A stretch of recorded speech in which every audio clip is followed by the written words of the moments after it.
The opinions of the guests and host are their own and do not represent the opinions of IRONCLAD, the Border Patrol, or the Department of Homeland Security. It takes 6 days to walk the Darien Gap.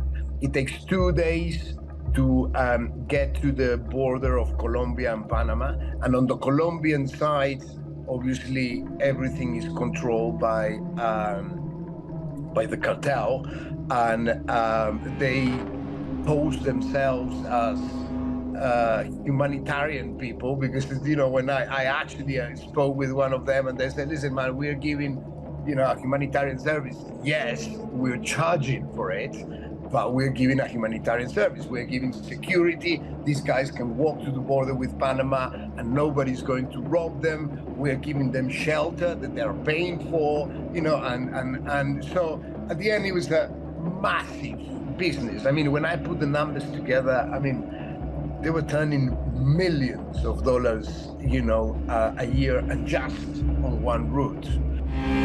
We cut through the partisan talking points. We're not interested in perpetuating fear. We're interested in seeking truth, hearing what's really going on America's borderland. Welcome to Borderland, an Ironclad original. Today we bring you my conversation with Guillermo Galdos. Guillermo is a filmmaker, producer, and currently a Latin American correspondent for UK's Channel 4 News, based in Lima, Peru. He has spent 15 years making documentaries and producing exclusive news stories from Latin and South America, topics including human rights abuses, the drug trade, immigration, and the human trafficking industry. Today, he shares with me his personal experiences covering migrant journeys and the treacherous conditions they go through as they hope to reach the American border for a chance at a better life. Here's our conversation.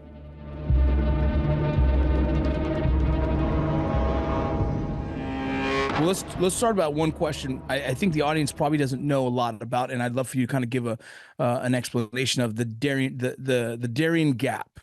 Some of the listeners would not even know what that is. When we talk about immigration, illegal immigration, and trafficking, I mean, there's a whole path that people sometimes have to take when they're in the southern in South America. And can you explain the Darien Gap to the listeners?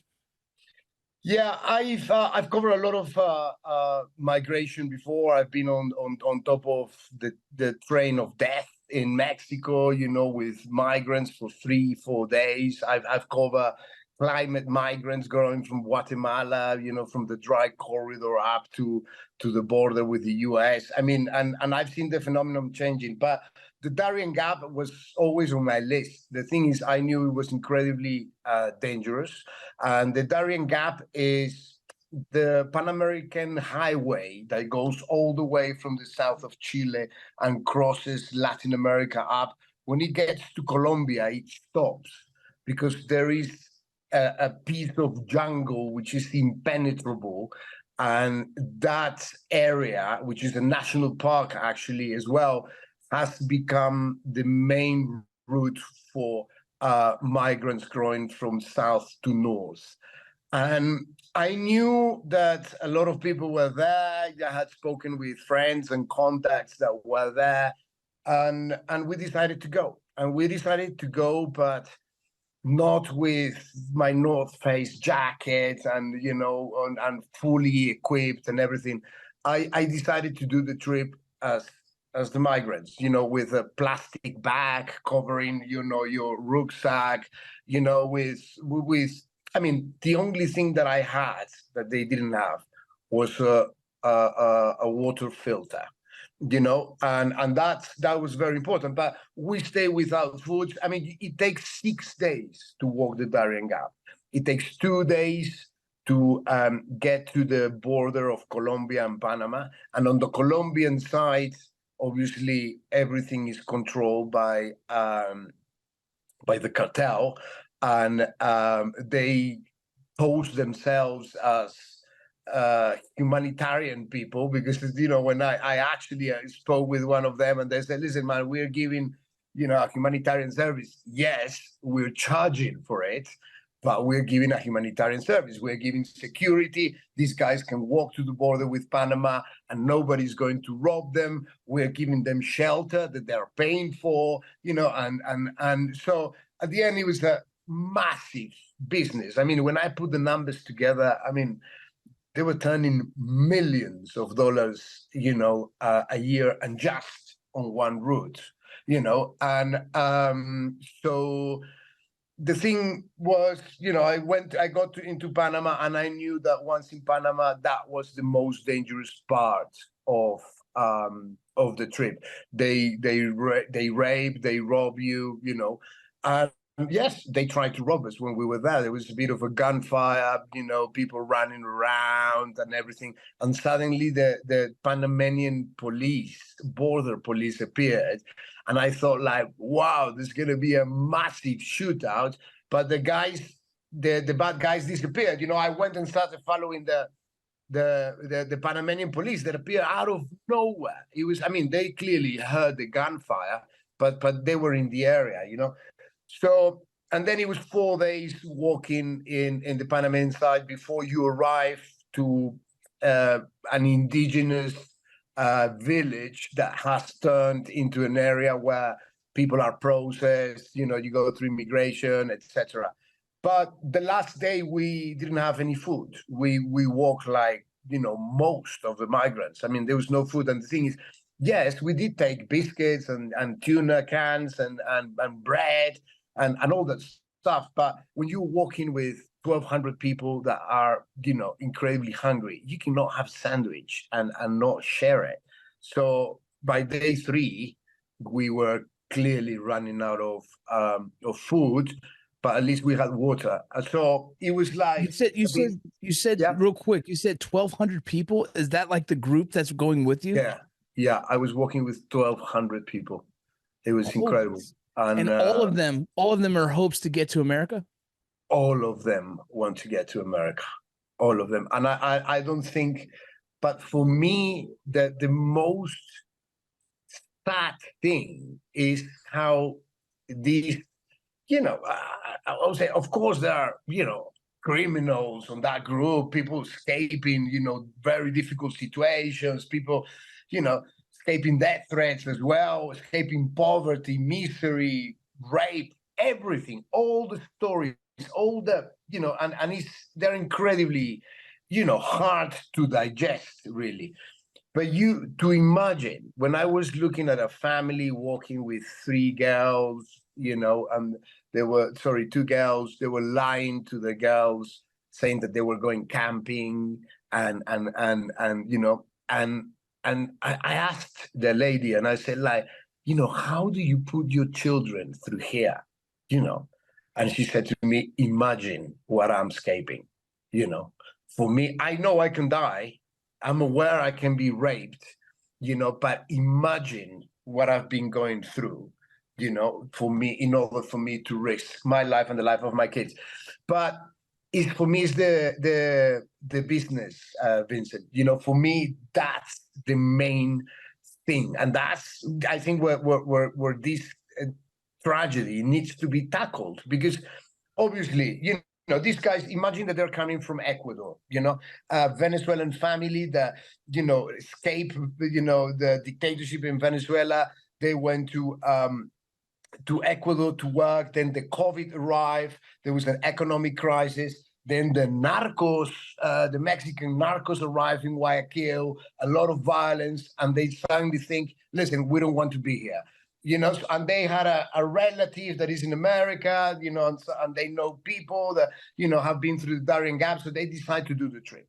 To begin with, as soon as you entered into that area, you need to pay, if you're a migrant. So they pay to the Gulf cartel, I think it's around $300 in order to transit from Necoclí into the border with Panama. Yeah, it's around $300. And that's, guides that they provide you so you don't get lost, these shelters that they feel like they're United Nations now, these guys, and all the security that you need up to the border. In the border, they tell you, listen, everything is good, nothing happens. But of course, on the other side, on the Panamanian side, they are robbing, raping, and it's a reality. It's like people are not inventing that. I saw a woman that we had to leave, and she died. She was a nurse. She was a professional that was escaping Venezuela, and I saw her, she broke her ankle, and she was overweight. We couldn't carry her. We still had another day and a half. I let the authorities, I told the authorities when I arrived, hey, there's a woman.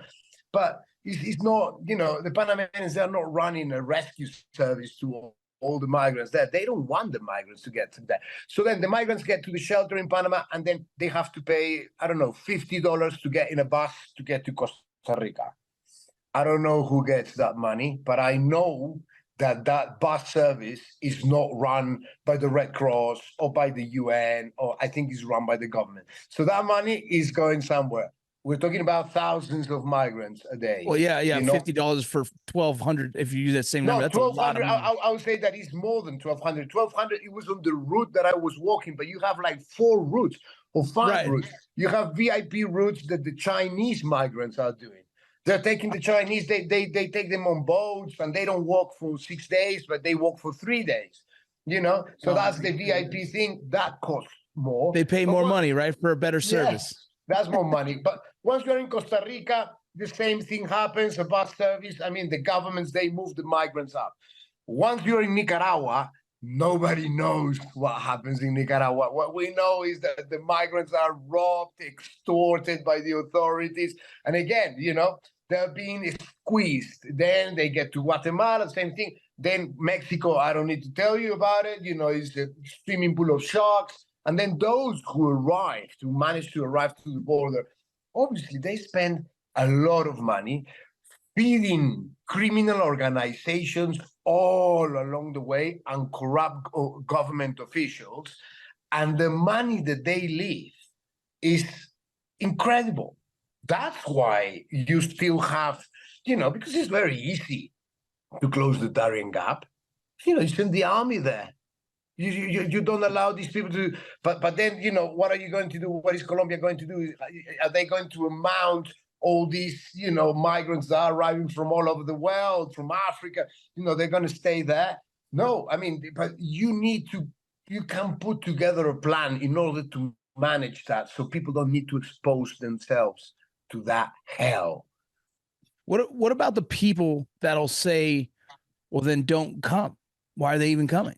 Like, how do you answer that?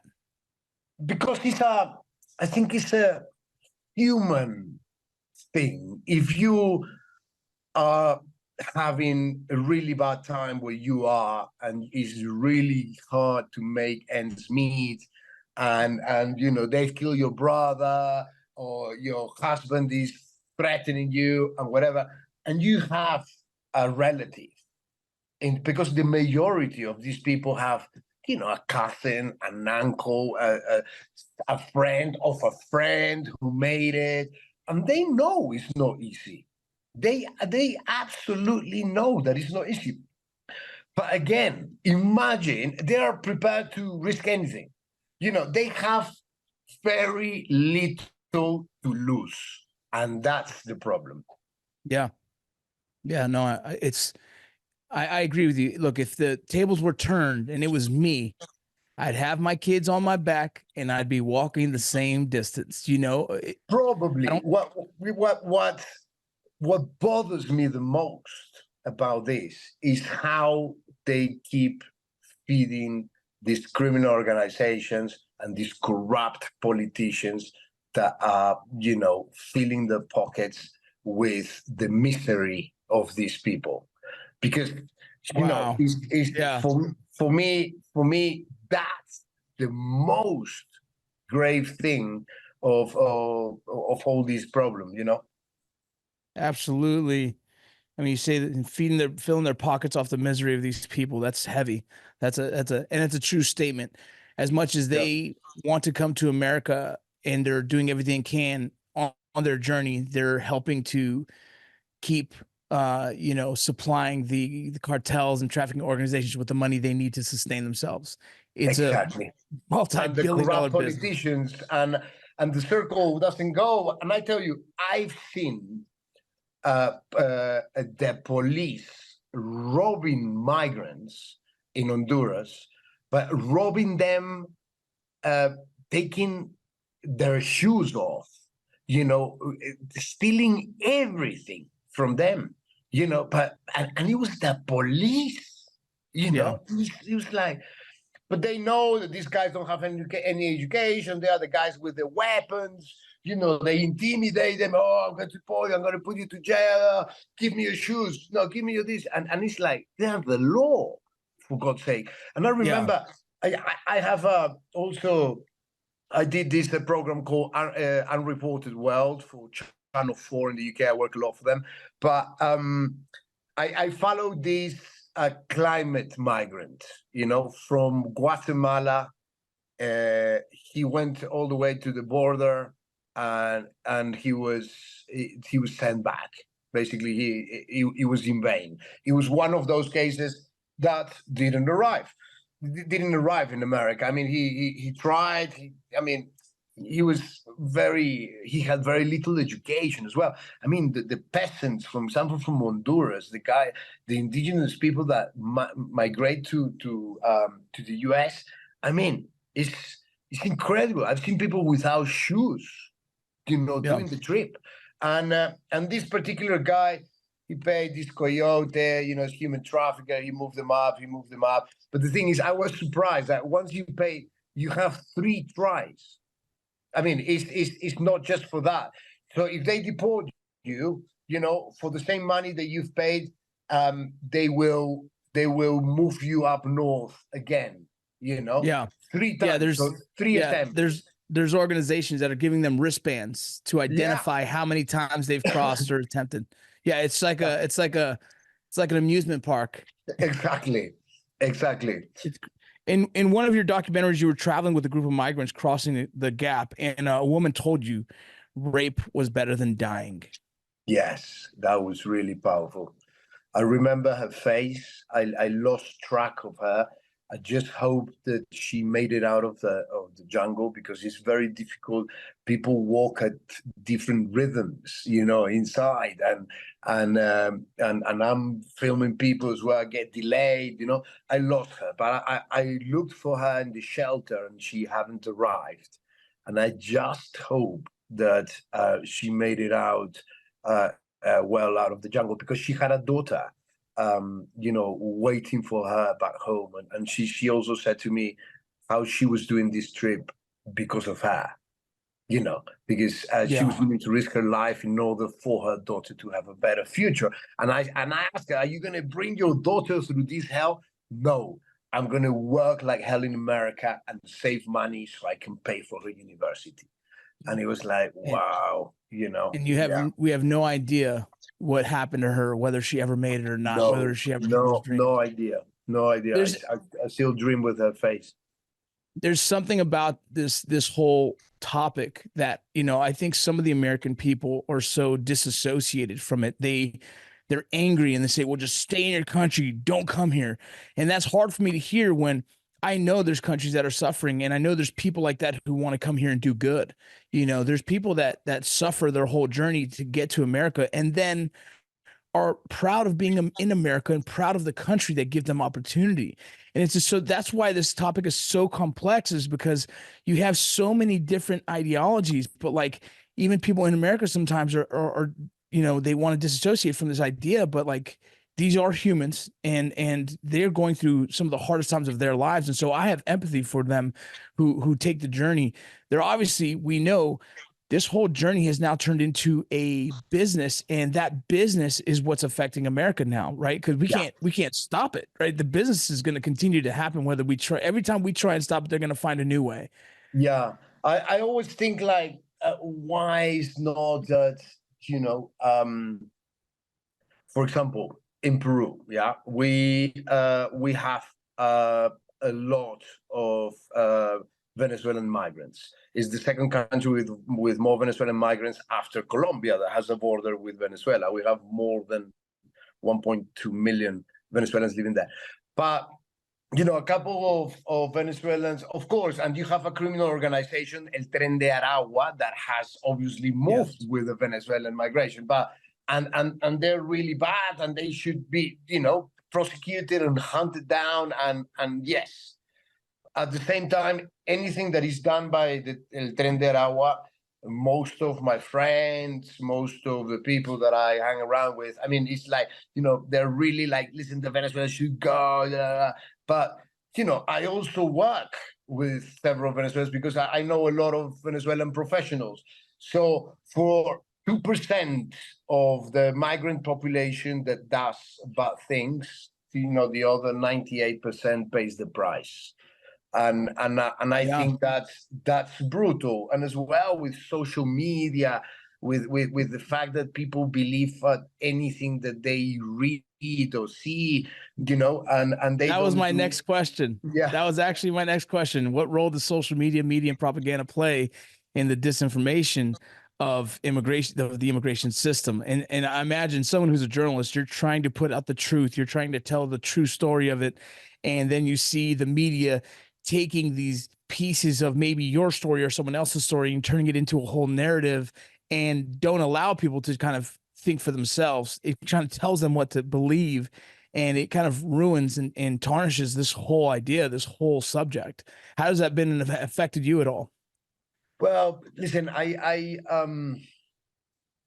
discuss a lot with my friends about this, because they tell me, why do you like going to those places to tell those stories? Why do you like getting under, there is a translation from Spanish, getting under the feet of the horses, debajo de las patas de los caballos? Why? And for me, the most important thing, I think, is to tell human stories that might change the way that somebody that is sitting in New York or in Alabama or in London, in Manchester, in Brighton, or wherever, on their comfortable sofas, and they will realize, and they will think like, wow, I didn't know that.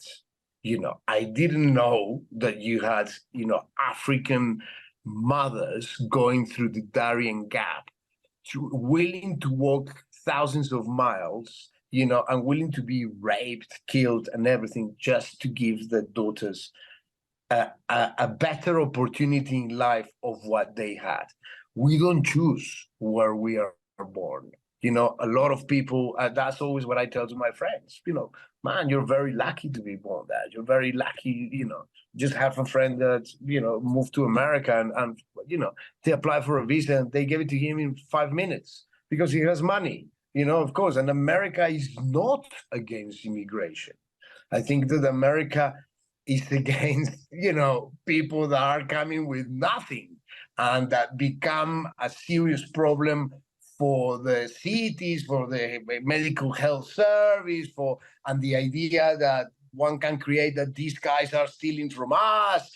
But the truth is that the majority of the migrants that are willing to go to America and risk everything to work, they end up doing the work that a lot of Americans wouldn't think about doing. Yeah, walking in the countryside. Working in the countryside, cleaning toilets. I don't know. Yeah, no, you're right. I think you're correct. And when you said that, I was going to ask. You see everyone the push and pull to America. What is it about America that all of these, I mean, the thousands and thousands of migrants are coming to? What is it about America that for them is that beacon of opportunity? It's the American dream. It's the land where you can be free, where that nobody's going to come and shoot you on the back, because it happens. There are weapons in America, but it won't be impunity if that happens. It won't be. I mean, I have journalist friends that have gone to America because they feel America is a more secure place than Mexico or than places like Central America. I know several that have actually gone to America because of security reasons. But I think it's the American dream. I think it's the possibility of working, of saving, of earning money, even though these people will enter to the bottom of the chain, because they will be working in the countryside, working long hours under the heat and everything, but making enough money for them to live better of what they did on the countries of origin, and as well save some money to send back home. So that's what America does, gives them that opportunity. It's awesome to hear that they still believe in the American dream when we have people in America who don't believe in it. Yeah, Yeah. I know. The dichotomy of that thought itself is wild. I think it's a matter of attitude as well, because when you and obviously education, because when you see somebody that goes into the US, somebody that an indigenous guy from Guatemala, that will end up working illegally, living, with his cousin, whatever, for years, cleaning toilets, cleaning restaurants at night, getting paid under the minimum salary and being exploited. But with that, I think, it would be enough for him to make more money of what he did in his country of origin. But yeah, it is. I think America is, it's a really nice place to be if you also compare it. And I also think that one sees that in Mexico. Northern Mexico is more gringo, as you can call it, than the South. The South is more, indigenous, more in the Northeast, and is the appetite for, for being able to work for things that you want to get. It's like the Western civilization, right? Just like work and style and fashion and music, like all those different things are kind of the culture of it all. Tell me about the death trains. The death train, it was very difficult. It was very dangerous as well. I remember not sleeping for several days, or just sleeping for 20 minutes. So you just rode on top of the train? You just ride on top of the train? How long is that train? For 3 days. The train goes for you change trains, but I was following this Honduran family. It was crazy. It was crazy because they were really young, with 2 kids, really young kids, and they were escaping violence because something happened in their country of origin, and the brother of the girl that I was following got killed, and they left the community and went up with nothing, absolute nothing. But again, I follow, for example, that case, that guy, which had, you looked at it and it's beautiful on the train, the guy's going looking for a better future, and at the end, they arrived to the border, and Dunia, the woman, and the kids, they crossed the border and they gave themselves to immigration. And then this guy, he tried to cross illegally, and they were going to meet. And then months later, I managed to contact them, and he had crossed, and they had met, and they were living, I think, in Mississippi or something like that. But he was the bad case. He was like the typical that, when I look at his situation, I say, like, I understand very well the people that don't want this kind of migration. I mean, he for some reason, he was hooked on drugs. When I met him, he was smoking ice, or I don't know what the hell.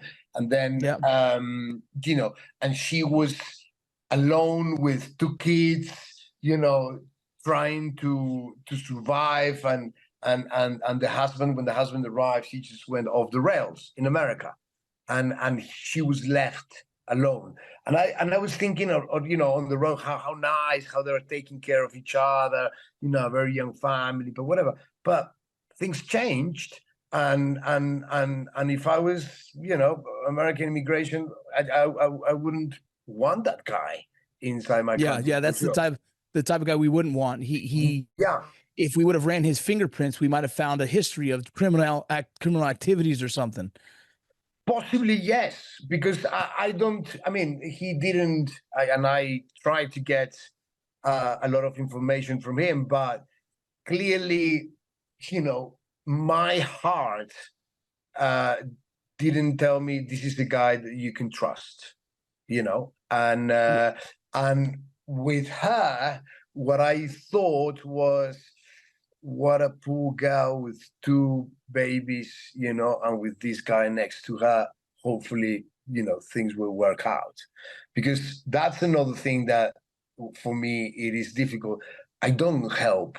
You know, in the Darien Gap, I share my food because you are eating in front of 1,200 people, and if you don't do it, possibly they will lynch you. You know, or if anything happens to you, they won't help. But you know, a rule is I don't interfere with these guys. I don't pay a taxi. I don't pay a cent. I'm an observational. I'm an eye that is, you know, just looking at what's happening in front of my camera, and that's what we try to do. What is your next goal? You just said you're releasing a 4-part series that's about the Mormon families that have been massacred in northern Mexico. Yeah. I have a loose connection to that story. I used to live in Utah, and the church actually contacted me about consulting some of the border stuff because they were probably going to go in with the security team and pull out some of the other families. And so I know loosely about that story, but what are some other stories that you're really trying to dig into and something that you're heavily pursuing? I've been doing a lot about fentanyl. I think that I just been in Tijuana filming the fentanyl epidemic in inside Mexico, not in the US. Yeah. And you know, it was incredible to see that when actually the border was closed during the pandemic, you know, and all these drugs were arriving to the border. They stay there because they couldn't cross them, and you know, the narcos started selling the drugs locally. A lot of people got hooked. You know, I've also No way.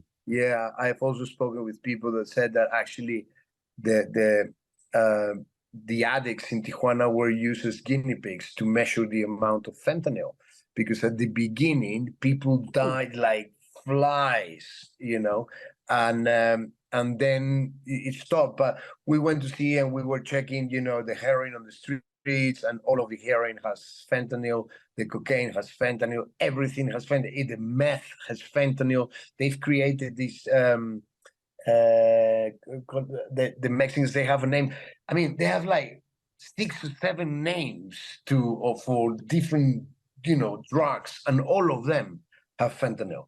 And I say, why? Because, for example, with methamphetamine, I mean, you smoke that and you go up, and fentanyl brings you down. I mean, why would you put fentanyl in methamphetamine? And it's because it makes it more addictive. You know, and I think that that is really sad.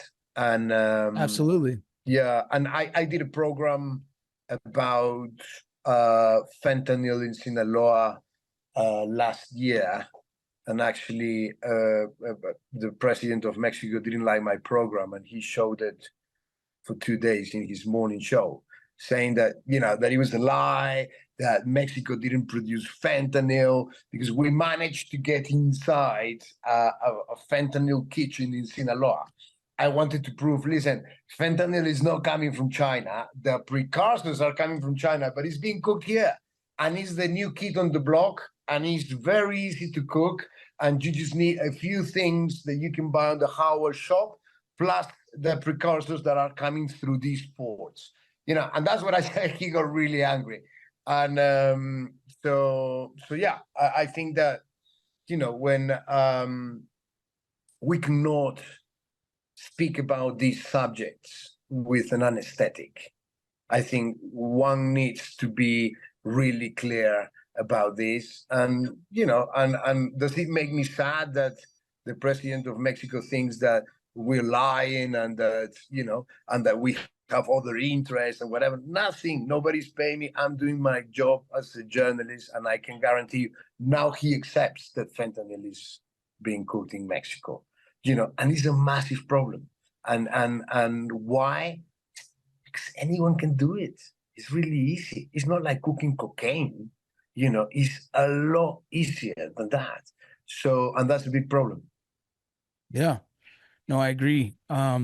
It's been awesome just sitting here interviewing. I know you have a hard out time, so I want to make sure we respect that. But any last stories or thoughts you want for the audience so they can kind of, be closer to understanding your world and what you've seen? I think that, if anyone tells you that it's raining, at least, open the window and look outside to see if it's raining. That's I think that's what I'm expecting from my audience. And yeah, I consider myself, I'm a journalist, I study journalism, I did a postgraduate, but I consider myself more of a storyteller. And yes, do I tell stories that are uncomfortable for some people? Yes. But I think that we all have one thing in common, and we are all humans. And I try to humanize, what's happening around us. Because if we don't care about what's happening around us, that makes the world a worse place. That's what I think. Thank you for listening to Borderland, an Ironclad original. Make sure to like and subscribe wherever you get your podcast and on YouTube at This Is Ironclad.